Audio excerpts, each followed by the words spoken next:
Hello students, welcome to our tips and tricks section of chemistry. तो आज हम लोग केमिकल काइनेटिक्स के एक खास वैरायटी के क्वेश्चन को डिस्कस करने वाले हैं जो कि हाफ लाइफ से रिलेटेड है।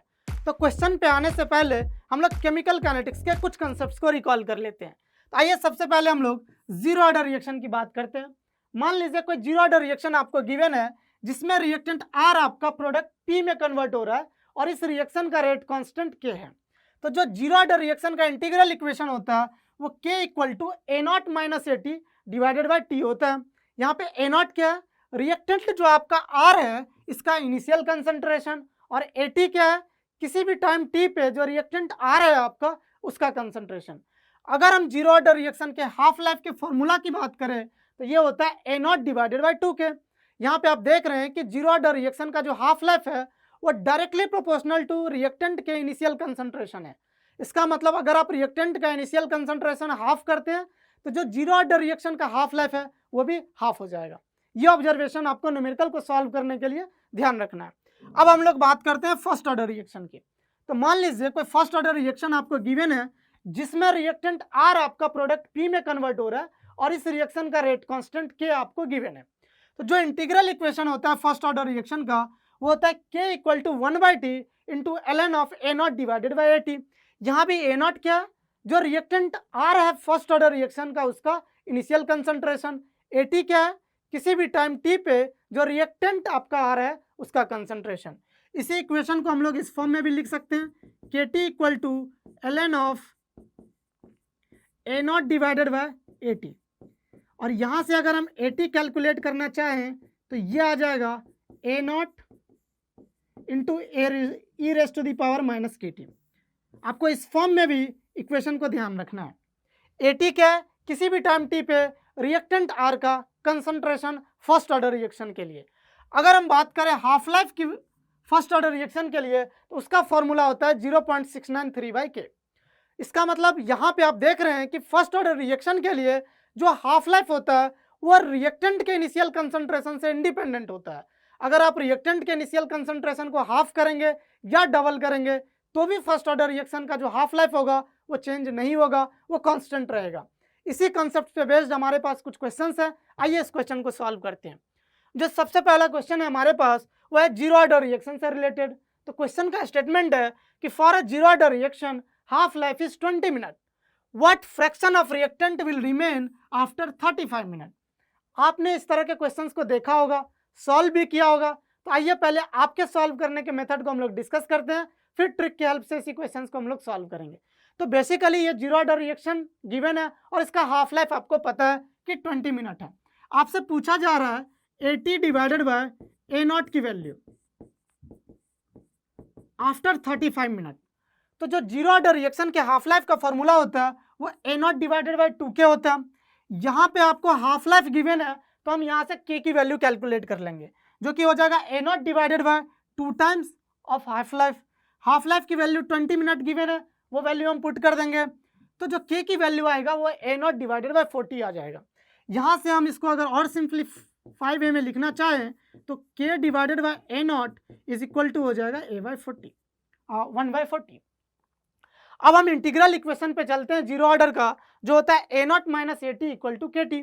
आपको चाहिए A T by A naught, तो हम क्या करेंगे इस इक्वेशन में ए नॉट से डिवाइड कर देंगे। तो यहाँ पे हो जाएगा A naught divided by A naught, A T divided by A naught, और ये हो जाएगा K T divided by A naught. जब इसको हम सॉल्व करेंगे तो ये 1 minus A T divided by A naught equal to K into T divided by A naught. यहाँ से हमने के बाई ए नॉट की वैल्यू यहाँ कैलकुलेट कर रखा है 1/40, उसको हम यहाँ पे पुट कर देंगे। पुट करने के बाद अगर आप देखोगे तो ये 7 5 जा 35 और 8 5 जा 40 हो जाएगा। तो जब यहाँ से आप 80/0 की वैल्यू कैलकुलेट करेंगे तो ये 1/8 हो जाएगा। तो ये कहीं ना कहीं थोड़ा सा लंबा मेथड था। इसी क्वेश्चन को अगर हम ट्रिक की हेल्प से सॉल्व करेंगे तो देखो कितने फास्ट तरीके से इसको सॉल्व किया जा सकता है। एक्चुअली रिएक्टेंट का आपको रिमेनिंग अमाउंट पूछा है फ्रैक्शन में, तो हम रिएक्टेंट का इनिशियल कंसंट्रेशन 1 मोलर कंसीडर करते हैं। तो हमने 1 मोलर रिएक्टेंट के इनिशियल कंसंट्रेशन को कंसीडर किया है और हाफ लाइफ 20 मिनट गिवन है जीरो ऑर्डर रिएक्शन का। तो 20 मिनट के बाद जो रिएक्टेंट का अमाउंट रिमेनिंग होगा वो हाफ मोलर होगा और हाफ लाइफ भी कितना हो जाएगा? Half molar. पहला ऑब्जर्वेशन हमारा यही था जो मैंने आपको ध्यान रखने के लिए बोला था। तो हाफ मोलर से 1/4 मोलर होने में इसे कितना टाइम लगेगा? 10 मिनट, अभी तक 30 मिनट का रिएक्शन आपका कंप्लीट हो चुका है।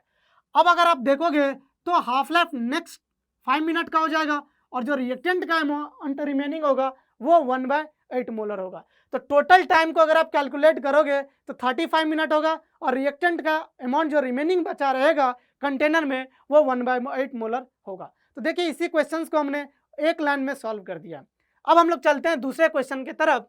जो क्वेश्चन का स्टेटमेंट है जो कि फर्स्ट ऑर्डर से रिलेटेड है, two substance A and B decompose via first order kinetics with half life 10 minutes and 20 minute respectively. मतलब ए का हाफ लाइफ 10 मिनट्स है और बी का हाफ लाइफ 20 मिनट्स आपको गिवन है। Starting from concentration of A equal to 8 times concentration of B. मतलब question का statement ये है कि स्टार्टिंग कंसंट्रेशन जो रिएक्टेंट ए का है वो है 8 times starting concentration of reactant B. आगे का स्टेटमेंट है the time after which concentration of both the reactant becomes equal. कितने टाइम के बाद दोनों ही रिएक्टेंट ए और बी का कंसंट्रेशन इक्वल हो जाएगा। तो ये बताओ और क्या क्या इन्फॉर्मेशन आपको गिवन है कि कोई रिएक्टेंट ए है जो फर्स्ट ऑर्डर काइनेटिक्स को फॉलो करता है, वो प्रोडक्ट पी में कन्वर्ट हो रहा है और इसका रेट कांस्टेंट के है और इनिशियल कंसंट्रेशन आपको ए नॉट गिवन है। कोई दूसरा रिएक्टेंट बी है जो प्रोडक्ट पी में कन्वर्ट हो रहा है और ये भी फर्स्ट ऑर्डर काइनेटिक्स को फॉलो करता है, इसका रेट कांस्टेंट के भी आपको गिवन है और इनिशियल कंसंट्रेशन बी नॉट आपको गिवन है क्वेश्चन में। तो ये बता किसी भी टाइम टी पे ए का कंसंट्रेशन कितना हो जाएगा, A naught into E raise to the power minus K into T. ये किसके इक्वल है, किसी भी टाइम टी पे जो रिएक्टेंट बी है इसके कंसंट्रेशन का, तो रिएक्टेंट बी का कंसंट्रेशन किसी भी टाइम टी पे कितना हो जाएगा, B naught into E raise to the power minus K we into T. जब इस इक्वेशन को सॉल्व करेंगे तो ये होगा A naught by B naught equal to E raise to the power minus K V T divided by E raise to the power minus K into T. यहाँ पे A naught by B naught की value 8 होगा, हम यहाँ से इसको देख सकते हैं।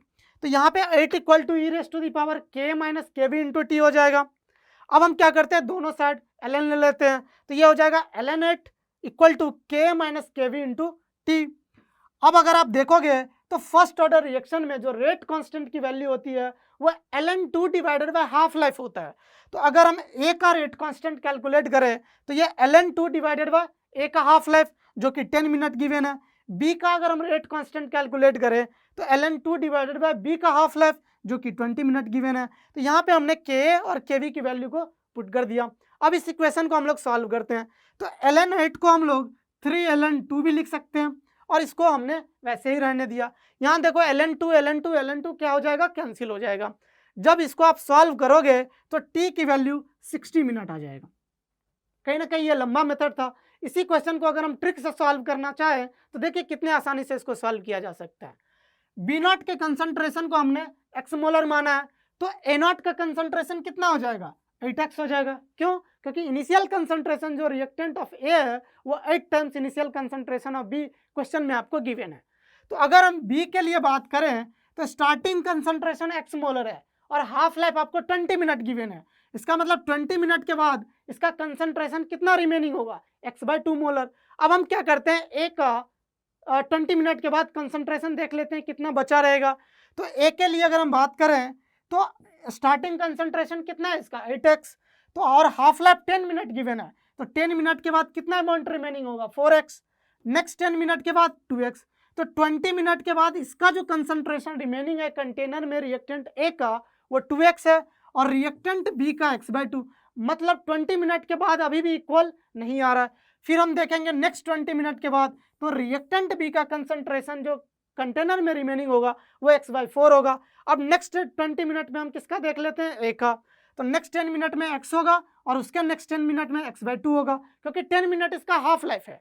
तो अब आप देखोगे 40 मिनट के बाद जो रिएक्टेंट ए का कंसंट्रेशन है वो x/2 मोलर रिमेनिंग है और रिएक्टेंट बी का x/4 मोलर। तो अभी भी 40 मिनट के बाद इक्वल नहीं आ रहा है। तो नेक्स्ट 20 मिनट के बाद अगर हम देखेंगे बी का तो ये x/8 हो जाएगा और इसका नेक्स्ट 10 मिनट के बाद x/4 और नेक्स्ट 10 मिनट के बाद x/8। मतलब नेक्स्ट 20 मिनट के बाद भी इसका ए का कंसंट्रेशन x/8 हो जाएगा। इसका मतलब अगर आप टोटल टाइम कैलकुलेट करेंगे तो 60 मिनट के बाद दोनों का कंसंट्रेशन इक्वल हो जाएगा और वैल्यू x/8 मोलर हो जाएगा। तो आई होप आपको ये ट्रिक पसंद आया होगा। Thank you so much everyone.